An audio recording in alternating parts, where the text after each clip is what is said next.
네, 스튜디오에 정치부 이동우 부장 나와 있습니다. 안대희 국무총리 후보자 사퇴에 관해서 좀 더 자세히 알아보도록 하겠습니다. 네. 네, 안녕하십니까. 먼저 기자회견 내용부터 좀 정리를 해볼까요? 예. 안대희 후보자가 한 15분, 5시 15분 전에 예. 기자회견을 하겠다, 긴급 기자회견을 하겠다, 이렇게 발표를 했었습니다. 예. 그래서 기자들 사이에서도 뭐 최근에 뭐 여러 가지 이제 의혹이 있는 것 관련해서 해명을 할 것이 아닌가 이렇게 판단했었는데 전격적으로 이제 후보직을 사퇴한다, 그걸 이렇게 발표를 한 것입니다. 예. 후보직을 사퇴하게 된 것은 뭐 지금까지 그 안대희 후보자의 일종의 트레이드 마크라고 할 수 있는 게 이제 청렴 결백이었었는데 예. 이제 그런 부분에 상처를 많이 입은 상황에서 네. 총리직을 수행하는 데는 상당한 어려움이 있을 것으로 예상이 되기 때문에 결국 사퇴하게 된 것으로 이렇게 풀이가 됩니다. 네. 특히 박근혜 대통령이 안대희 후보자를 선택을 한 거는 예. 이제 관피아를 척결해라 이런 예. 것이 가장 큰 일종의 미션 아니겠습니까? 예. 그런데 뭐 최근에 나온 얘기는 뭐 법피아 문제가 더 많은데 법피아를 가지고 있는 총리가 어떻게 관피아를 척결할 수 있겠느냐? 그러니까 법피아라는 것은 뭐 전관 예우를 받는다든지 아니면 뭐 세무조사 감독위원장을 맡으면서도 그런 상황에서 이제 세무 관련 소송을 대리했다든지 이런 뭐 도덕성 문제가 이제 불거지다 보니까 예. 그런 그 도덕성의 어떤 딜레마를 가진 상태에서 총리직을 하는 것은 굉장히 어려울 뿐만 아니라 예. 청문회를 통과하는 데도 상당한 그 난관이 예상되기 때문에 차제에 뭐 다른 좋은 후보자를 선택할 수 있도록 그 기회를 주기 위해서 결국 사퇴하지 않았나 그렇게 풀이가 네. 가능합니다. 예. 안대희 후보자가 결국 결심을 했습니다마는 그 과정에서 야당으로부터 줄곧 공세에 시달리지 않았습니까? 예. 청문회를 앞두고 여러 가지 공세를 야당이 했는데 관피아 문제도 거론했고요. 또 안대희법까지 발의하겠다 이런 정도로 압박을 하지 않았습니까? 그것도 예. 영향을 미쳤겠죠. 예, 그렇습니다. 특히 이제 야당을 중심으로 해서 워낙 여러 가지 의혹을 제기하면서 집중적인 공격이 있었고요.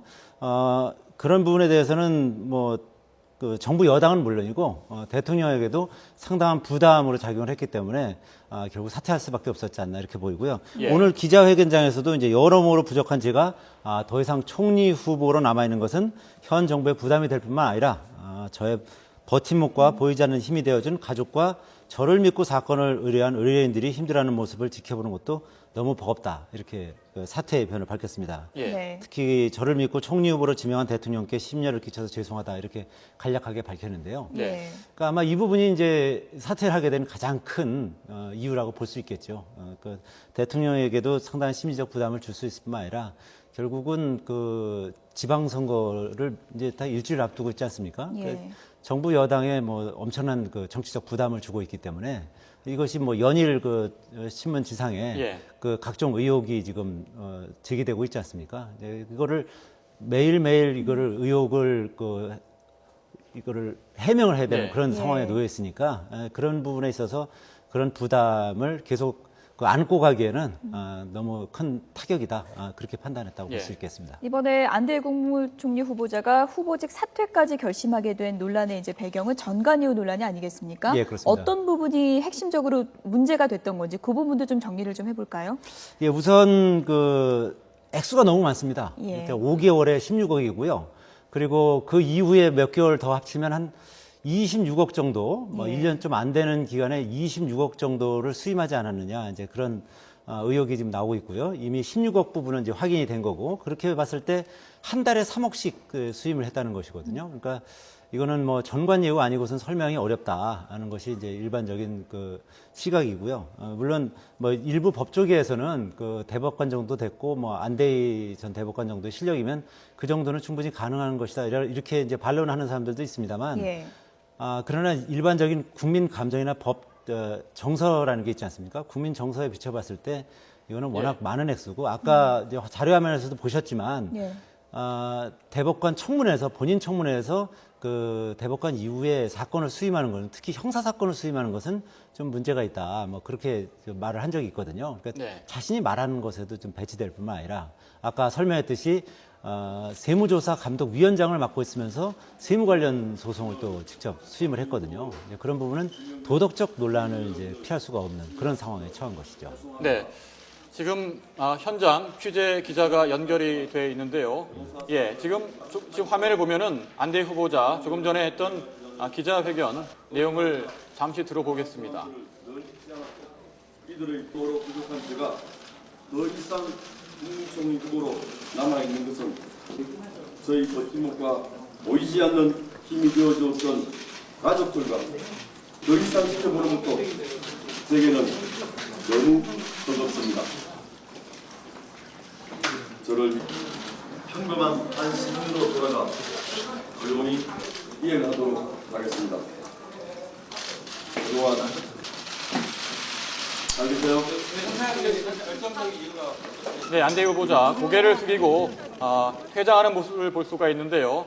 네, 승용차에 올라타서 기자들과 여러 가지 대화를 한 이후에 네. 승용차에 오르는 모습까지 봤습니다. 네, 기자회견 내용 자세하게 취재기자 연결해서 내용 들어보도록 하겠습니다. 황혜경 기자. 네, 정치부입니다. 네, 기자회견 내용 다시 한번 정리를 좀 해볼까요? 네. 안대희 국무총리 후보자가 갑작스럽게 기자회견을 열고 여러모로 부족한 제가 더 이상 총리 후보로 남아있는 건 현 정부의 부담이 된다면서 사퇴 의사를 밝혔습니다. 또 저의 버팀목과 보이지 않는 힘이 돼준 가족과 자신을 믿고 사건을 의뢰한 의뢰인들이 힘들어하는 모습을 지켜보는 것도 너무 버겁다고 밝혔습니다. 그러면서 그동안 자신을 믿고 총리 후보로 지명한 대통령께 심려를 끼쳐 죄송하다고 전했는데요. 오늘 오전까지만 해도 별다른 사퇴의 조짐을 보이지 않았던 안 후보자가 갑작스럽게 사퇴를 선언하면서 후폭풍이 클 것으로 보입니다. 앞서 오늘 오전 안대희 국무총리 후보자는 대법관 퇴임 후 변호사 개업을 해도 사건을 수임하지 않겠다는 입장을 바꾼 데 대해 모두 자신이 부덕한 탓이라고 말했습니다. 오늘 오전 9시쯤 창성동 별관에 출근하면서 기자들의 질문에 이같이 답변하고 또 청문회 때 충분히 얘기하겠다고 밝히기도 했는데요. 갑작스럽게 오후에 입장을 바꿔서 이렇게 사퇴를 선언하면서 지금 후폭풍이 불 것으로 생각이 되고 있습니다. 앞서 안대희 후보자는 대법관 퇴임 이후 지난해 7월 변호사 사무실을 개업해 5달 동안 무려 16억 원의 소득을 올린 것으로 알려져 전관예우 논란이 일었습니다. 또 최근에 총리에 지명되기 불과 사흘 전에 유니세프에 3억 원을 기부한 것으로 드러나 총리가 되기 위한 목적으로 기부한 것 아니냐는 의혹도 받았는데요. 이에 대해 안 후보자는 총리 후보로 지명되기 전인 지난달 24일에 이미 기부 방법 등을 물어본 뒤 기부하게 된 것으로 총리 지명과는 전혀 상관이 없다고 해명해 왔습니다. 또 변호사 활동으로 얻은 수익과 관련해서는 자신이 생각해도 너무 많다고 판단돼 지난해 9월부터 모두 4억 7천여만 원을 기부했고 남은 11억여 원도 국민이 납득할 수 있는 방법으로 기부할 생각이라고 덧붙였는데요. 오늘 기자회견에서도 안 후보자는 자신이 사회 환원을 약속한 11억 원에 대해서 그 환원 약속은 성실히 이행하겠다고 설명했습니다. 지금까지 정치부 YTN 황혜경입니다. 네, 긴급 기자회견장에 있었던 황혜경 기자, 취재 기자를 연결해서 이야기를 들어봤고요. 이동욱 정치부장과 함께 좀 더 자세히 분석해 보도록 하겠습니다. 네. 예, 지금 들어보셨죠? 예. 갑작스럽게 이렇게 발표를 했는데 사실 안대희 후보자를 놓고 여당에서는 야당이 지나치게 흔들기를 하고 있다 이렇게 지적을 해왔는데 예. 오늘 갑작스럽게 사퇴를 하게 됐습니다. 예. 이런 정치권에도 큰 후폭풍이 불지 않겠습니까? 예, 그렇습니다. 아무래도 이렇게 되면 이제 대통령 입장에서도 안대희 후보자의 어떤 청렴 결백이라든지 예. 어떤 깨끗한 이미지 그리고 소신 있는 이미지를 보고 선택을 한 건데 아무래도 검증 과정이 좀 부실하지 않았느냐 뭐 그런 지적이 있을 수 있고요. 청와대 민정 라인이 좀 아무래도 좀 타격이 예. 불가피할 것으로 네. 예상되고 정부 여당 전체가 선거를 일주일 정도 앞둔 상황에서 상당한 타격은 뭐 피할 수 없는 뭐 그런 상황이라고 볼 수 있겠습니다. 예. 또 야당 입장에서는 이제 호재라고 할 수도 있겠습니다만 뭐 지나치게 공세를 펼 경우에는 노력의 역풍을 맞을 수도 있기 때문에 예. 야당 입장에서도 상당히 조심스럽게 접근을 하지 않을까 이렇게 예상이 됩니다. 네. 우선 제가 알고 있는 안대희 후보자는 예. 사실 검찰에 있을 때는 상당히 깨끗한 이미지였고 아주 소신도 뚜렷한 그런 인물이었습니다. 예. 그 이후에 이제 개업을 하면서 이게 상당한 액수의 이제 수임을 하게 된 것이고 이런 부분이 이제 본인이 지금까지 걸어왔던 길과 배치되는 것이 아니냐 이제 그런 지적을 받았고 또 그런 것이 이제 국민 정서상 상당한 이제 반발 심리를 불러왔다 이렇게 풀이할 수 있겠습니다. 예. 네. 지금 이제 잇따라서 여야 반응이 들어오고 있는데요. 새정치연합에서는 이제 사퇴는 당연하고 청와대 인사 시스템이 이제 잘못됐다. 그리고 김기춘 비서실장이 책임을 져야 한다. 이런 입장을 이제 밝히고 있습니다. 예. 앞으로 지방선거 앞두고 공세가 좀 강화된다고 봐야 될까요? 예, 그렇죠. 지금 당장 이제 여당에서조차도 이제 김기춘 비서실장을 이제 그 타겟을 해서 이렇게 공격하는 경우도 있었는데요. 예. 아무래도 이렇게 되면 청와대 자체에서 검증 부분이 좀 문제가 있었고 특히 김기춘 비서실장도 검찰 간부 출신 아니겠습니까? 그리고 현재 홍경식 그 민정수석도 검찰 간부 출신입니다. 그러다 보니까 같은 그 법조인 출신이다 보니까 이런 전관예우 부분에 대해서 좀 너그럽게 좀 쉽게 판단하지 않았는가. 또 일반 국민 정서에 맞춰서 검증을 해야 되는데 이제 그런 부분이 좀 많이 부족하지 않은가 그런 지적들이 많습니다. 실제로 아까 제가 설명했듯이 그 일반 법조인들의 입장에서 봤을 때는 뭐 이 정도 경력에 뭐 이 정도는 받을 수 있는 거 아니겠느냐. 실제로 전에 이용훈 전 대법원장이라든지 이런 분들도 아마 그 상당한 액수의 뭐 5년간 60억인가요? 뭐 이 정도씩 벌고 그런 적이 있었습니다. 그렇지만 최근에 점점 이제 국민들의 어떤 정서가 이런 부분에 있어서 상당히 좀 엄격해지는 그런 경향을 보이고 있지 않겠습니까? 근데 이번 안대희 후보자 같은 경우는 5개월 동안 16억 번 것이 지금 이게 확인이 됐고요. 그렇게 되면 한 달에 3억씩 그 하루에 1,000만 원씩 벌었다는 얘기 아니겠습니까? 그건 일반인들의 법감정에 비춰서 봤을 때 일반인들이 봤을 때는 이런 부분은 좀 지나친 전관예우 아니겠느냐. 이제 그런 지적을 피할 수 없었던 거죠. 그리고 여러 가지 이제 도덕적인 문제도 아까 말씀드렸듯이 본인이 세무조사 감독위원장을 하면서 세무소송을 했다라든지 아니면 형사사건은 가급적 안 맡겠다 그랬었는데 그건 뭐 형사사건도 몇 건이 있는 것으로 이렇게 확인이 됐습니다. 이제 그런 부분이라든지 오늘 좀 일부 기사가 나오긴 했습니다만 그 회연동인가 뭐 그 주상복합 아파트를 산 것이 있는데 그거를 그 한 16억 정도 되는 집인데 12억에 그 낮게 샀다고 합니다. 좀 할인을 받은 거죠. 한 20몇 % 정도 할인을 받았는데 그 부분을 16억으로 신고를 했던 겁니다. 그러다 보니까 이게 대부분 일반 상식적으로는 되게 낮춰서 신고하지 않겠습니까? 근데 높여서 신고한 거는 나중에 되팔 때 양도소득세 부담을 줄이기 위해서 그런 것이 아니냐, 뭐 그런 의혹을 제기하는 부분도 있었습니다. 그러니까 이렇게 여러 가지 의혹이 계속 이렇게 끊임없이 나오다 보니까 그거를 매일매일 그거를 해명하기에는 상당한 어려움이 있었지 않았나.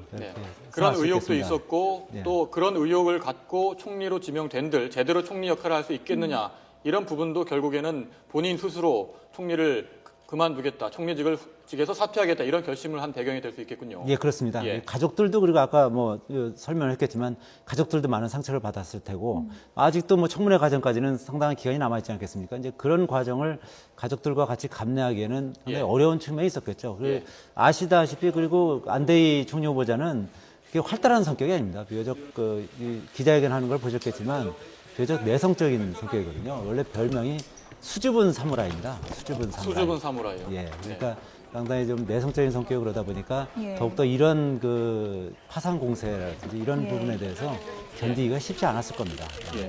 불법 대선 자금 수사를 통해서 국민검사라는 그 명성을 얻었었는데 결국에는 총리직을 앞두고 이런 불명예 퇴진을 하게 됐습니다. 지명 일주일 만에 퇴진을 하게 됐는데요. 이번에 여야 반응 한번 알아볼까요? 네, 취재기자 연결해서 여야 반응은 어떻게 나오고 있는지 한번 알아보도록 하겠습니다. 취재기자 연결해 보겠습니다. 박조은 기자. 네, 박조은입니다. 네, 여야 어떤 입장 내놨습니까? 네, 먼저 새누리당은 매우 안타깝다 이런 논평을 내놨습니다. 민현주 대변인은 구두 논평에서 청문회를 통해서 공식적으로 후보의 자질을 검증하기 전에 여러 가지 의혹으로 자진 사퇴하게 된 것에 대해서 안타까운 마음이라고 밝혔습니다. 이 전관 예우 등으로 의혹을 산 수임료 등 국민 눈높이와 맞지 않다는 여러 지적에 대해서 이 안 후보자가 스스로 용퇴의 결단을 내린 것으로 본다고 설명했습니다. 새정치민주연합은 안대희 총리 후보자의 사퇴는 당연한 결과라고 밝혔습니다. 한정혜 대변인은 구두 논평에서 거액의 전관 예우 의혹을 낳은 안 후보자가 사퇴하는 것은 사필 규정이라고 말했습니다. 그러면서 안 후보자의 이번 사퇴는 청와대 인사 시스템 자체가 잘못된 것이라고 지적했습니다. 그러면서 김기춘 비서실장에 대한 문제를 제기했는데요. 이러한 청와대 인사 시스템을 총괄하고 있는 김 실장이 이번 안 후보자 사퇴에 대한 책임을 져야 한다고 밝혔습니다. 지금까지 국회에서 YTN 박조은입니다. 네, 여야 반응 들어봤고요. 이번에는 안대희 국무총리 후보자가 사퇴 기자회견을 열었는데 그 내용을 직접 들어보도록 하겠습니다. 저는 오늘 국무총리 후보직에서 사퇴합니다. 국무총리 후보로 지명된 이후 전관예우를 비롯한 여러 가지 의혹들로 인해 국민 여러분을 실망시켜 죄송합니다. 길지 않은 기간 동안 변호사 생활을 하면서 제가 공직에 있을 때 전관예우를 해준 적이 없었기에 전관예우를 받을 생각조차 하지 않았고 전관예우라는 오해나 비난을 받지 않기 위해 행동 하나하나에 조심했습니다. 억울하거나 가난한 사람들을 늘 잊지 않았고 이들의 편에 서는 것도 잊지 않았습니다. 하지만 여러모로 부족한 제가 더 이상 국무총리 후보로 남아있는 것은 현 정부에 부담이 될 뿐만 아니라 늘 저희 버팀목과 보이지 않는 힘이 되어줬던 가족들과 저를 믿고 사건을 의뢰한 의뢰인들의 힘들어하는 모습을 더 이상 지켜보는 것도 제게는 너무 버겁습니다. 저를 믿고 국무총리 후보로 지명한 대통령께도 심려를 끼쳐 죄송합니다. 이제는 모든 것을 다 내려놓고 평범한 한 시민으로 돌아가 조용히 지내려 합니다. 제가 국민 여러분께 약속한 기분은 성실하게 이행하도록 하겠습니다. 그동안 국민 여러분이 보내주신 분에 넘치는 사랑에 깊이 감사합니다. 잘 계세요? 네, 안대희 후보자 고개를 숙이는 모습까지 봤는데요. 네, 사퇴 기자회견 예. 내용을 다시 한번 좀 들어봤는데요. 박근혜 정부의 2기 내각을 사실상 이끌 인물로 이제 박근혜 대통령이 점찍었었는데 이제 사퇴를 이제 최종 결정하게 됐습니다. 이렇게 되면은 청와대 개편 일정도 좀 차질이 불가피하지 않을까 어떻게 볼 수 있을까요? 아무래도 이제 이렇게 되면요. 이제 청와대도 개편이 빨라져야 되지 않을까 뭐 그렇게 보입니다. 우선 당장 이 검증 과정에서 뭐 허점을 보였기 때문에요. 이런 부분은 사실 지금까지 청문회 할 때마다 정관예우 논란이라든지 재산 문제라든지 뭐 이런 부분은 항상 그 논란이 됐던 부분이기 때문에 국민의 정서에 맞춰서 검증을 해야 맞거든요. 근데 그런 부분에 대해서 제대로 검증이 좀 안 됐다고 볼 수밖에 없습니다. 아무래도 물론 법적으로는 문제가 뭐 없을 수 있겠지만 그런 부분에 대한 어떤 그 정치적 판단이라든지 뭐 정무적 감각이라든지 이런 부분에 있어서 좀 많이 좀 일반 국민 정서하고는 좀 뒤처져 있었던 것이 아닌가 판단이 되고요. 이제 그런 책임을 물어서 그 검증 라인에 있던 사람들은 상당 부분 이번에 아마 물갈이가 이루어지지 않을까 이렇게 예상이 되고요. 그뿐만 아니라 김기춘 그 비서실장에 대해서도 지금 여야 공이 일부 그런 목소리가 있기 때문에 아무래도 좀 타격이 있을 가능성이 있고요. 실제로 뭐 최근 언론 보도에 따르면은 어느 정도 청와대 그 비서실 개편이 있고 나면 김기춘 비서실장이 자진해서 사퇴하지 않겠느냐 뭐 그런 보도도 있었습니다. 아직 정확히 확인된 것은 아닙니다만 그럴 그 개연성이 이제 점점 높아진다 이렇게 볼 수 있겠습니다. 정확히 표현하자면 지명 6일 만에 6일 엿새 만에 결국 사퇴하게 되는 사실 주변에서 이야기가 나오는 부분은 그 박근혜 대통령이 법조인을 선호한다 이러다 보니까 권력 핵심부에 법조인들이 너무 많다. 그렇기 때문에 전관예우 같은 과거의 관행에 대해서 불감증이 있는 게 아니냐. 인사 시스템이 제대로 걸러내지 못한 게 아니냐. 이런 지적이 있지 않았습니까? 예, 그렇습니다. 아무래도 같은 법조인 출신이고 또 그 특히 이제 지금 아까 말씀하신 것처럼 이 라인 선상에 있는 분들은 김기춘 실장이라든지 홍경식 민정수석이라든지 그 라인에 계신 분들이 주로 다 법조인 출신이다 보니까 그런 부분에 대해서는 이제 검증이 좀 부실했다 이렇게 볼 수 있겠습니다. 예. 네. 사실 전관예우는 비단 안대희 후보자뿐만 아니라 역대 공직자에게도 전관예우 논란이 있었죠. 네. 저희들이 그래픽을 준비했는데 보면서 이야기를 나눠보도록 하겠습니다. 그러시죠. 예. 네. 네, 먼저 김진태 검찰총장이 3개월에 1억 6천만 원이었고요. 황교안 법무부 장관과 이용훈 전 대법원장, 박시환 전 대법관, 정호건 국무총리도 전관예우 논란이 있었습니다. 예. 네. 이 법조계에 왜 이런 전관예우가 있었던 겁니까? 왜 그러냐면 아무래도 이 고위직을 거치신 분들을 선임을 하게 되면 예. 뭐 간단히 얘기해서 사건이 잘 해결되는 거죠. 승소할 예. 가능성도 높아지는 거고. 예. 예. 그러니까 끼리끼리 문화로 이렇게 법조계가 이렇게 이루어져 있기 때문에 이제 그거는 뭐 저도 전에 법조팀장을 했습니다만 예. 그런 그 요청들이 옵니다. 뭐 무슨 사건을 하는데 누구 좀 추천 좀 해달라 이제 그런 경우 있는데 저희도 그 대부분의 경우 이제 그렇게 되면 예. 제일 최근에 이제 개업하신 분 뭐 이런 분을 소개하는 경우가 종종 있습니다. 그거는 엄연한 현실이거든요. 이제 그런 부분은 분명히 우리가 앞으로 시정해 나가야 될 부분입니다만 예. 네. 이제 엄연히 그게 현실로 존재하기 때문에 네. 이제 그런 부분은 제도적으로 앞으로 네. 뭐 일부 있기는 있습니다. 뭐 제도적으로 뭐 그 1년 동안은 자기가 네. 그 퇴직하는 곳에서는 개업을 못 하도록 한다든지 이런 미봉책이 있습니다만 네. 근본적인 그 어떤 개선책이 있긴 네. 있어야죠. 예. 지금까지 뭐 전관예우 논란이 많긴 했지만 네. 안대희 후보자 같은 경우에 워낙에 이제 강직한 이미지였기 때문에 청와대도 더 곤혹스럽지 않았을까 싶은데요. 사퇴 발표에 대한 청와대 반응 이번에 알아보도록 네. 하겠습니다. 청와대로 가보겠습니다. 박기현 기자. 네, 청와대 춘추관입니다. 네. 안대희 후보자가 갑작스럽게 사퇴를 발표했는데 지금 그곳 상황은 어떻습니까?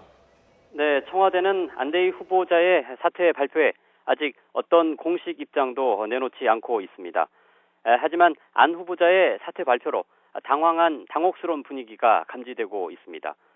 청와대는 현재 후보 사퇴와 관련한 상황과 이후 대책 등을 파악하고 있는 것으로 전해졌습니다. 안 후보자의 이번 결정에 청와대가 어느 정도 미리 교감했는지도 아직 확인되지는 않고 있는 상황입니다.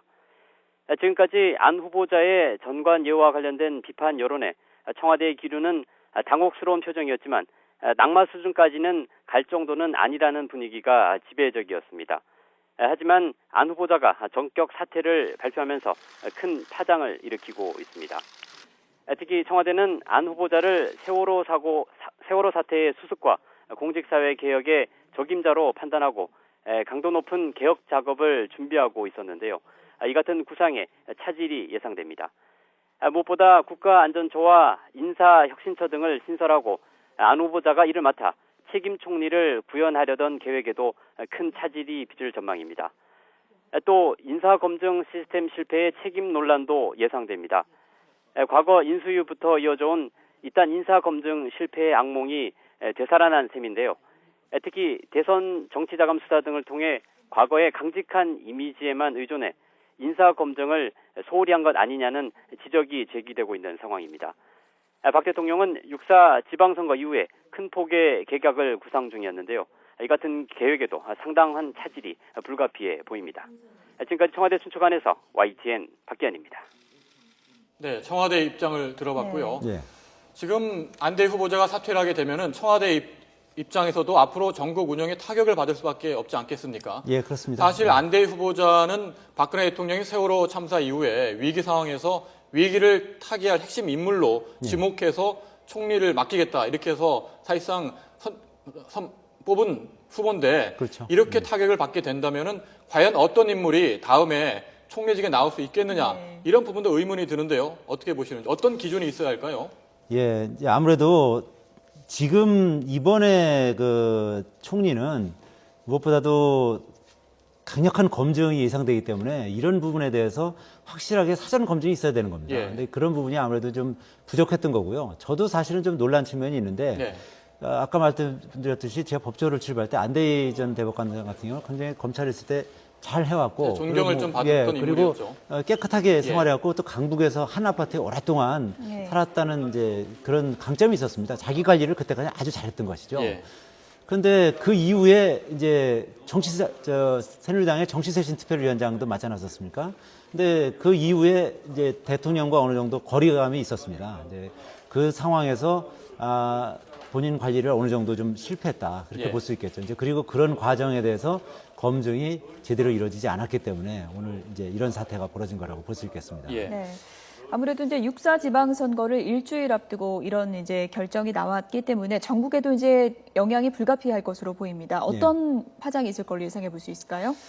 우선 그 정부 여당 입장에서는요, 이게 일종의 그 안대희 총리 카드가 뭐 비장의 카드라고 할까요? 하여튼 일정의 어떤 그 새로운 그 분위기 쇄신책이랄까? 뭐 그런 카드로 내놓은 건데 이게 이제 완전히 수포로 돌아갔지 않습니까? 오히려 역효과가 난 셈이고요. 그렇기 때문에 당장 그 일주일 앞으로 이제 다가온 지방선거에도 상당히 악재로 작용할 가능성이 높고요. 이제 이거를 수습을 하려면 이제 더 좋고 깨끗하고 더 능력 있는 인물을 이제 선택을 해야 되는데 일주일 안에 이제 그런 인물을 선택하기는 상당히 어려운 측면이 있을 수 있겠습니다. 제가 좀 아쉬운 거는 세월호 사건이 터지고 나서 지금 한 달이 넘지 않았습니까? 그 사이에 그 검증할 시간이라든지 이런 게 충분히 있었을 텐데 그런 부분이 제대로 그 작동을 하지 않았는지 이제 그런 부분은 좀 의문이고요. 아까 말씀드렸듯이 그런 부분은 그 아무래도 이제 끼리끼리 문화 이런 것이 아무래도 작용하지 않았을까 이제 그런 거고요. 아무래도 차기 총리 그 후보자는 청문회를 통과해야 되기 때문에 이 사생활이라든지 뭐 재산 문제라든지 뭐 병역 문제라든지 이런 부분이 이제 깨끗한 분이 될 수밖에 없겠죠. 그래서 원래 당초에 법조계에서는 그 딸깍파리 판사라고 하는 조무재 전 대법관이라든지 아주 청렴하기로 유명한 또 송정의 전 또 서울중앙지검장 이런 분들이 있습니다. 그 지금 이제 홍준표 지사가 이제 서울중앙 강력부 검사할 때 그 당시에 서울지검장이었었는데 이분은 변호사 활동을 전혀 하지 않고 낙현에서 농사를 짓고 있습니다. 이런 분도 있고 그다음에 조무재 전 대법관 같은 경우도 전혀 그 수임 활동을 하지 않고 아마 지금 강연 활동을 하고 있는 걸로 알고 있는데 이런 분들도 일부 있습니다. 이제 이런 그 분들을 좀 찾아서 이제 뭐 좀 다시 좀 일을 할 수 있게 뭐 요청을 한다든지 뭐 그런 방법이 있을 수 있겠고요. 뭐 굳이 법조계가 아니라도 뭐 학계라든지 아니면 아니면 아예 야당 출신 중에서 이렇게 선택하는 방법도 더 어떤 신선감을 줄 수 있는 그런 측면도 있을 수 있다고 볼 수 있겠습니다. 좀 더 인사폭을 넓혀서 후보자를 찾는 것도 방법일 수 있겠군요. 그렇습니다. 여기까지 듣겠습니다. 네, 정치부 이동 부장이었습니다. 수고했습니다.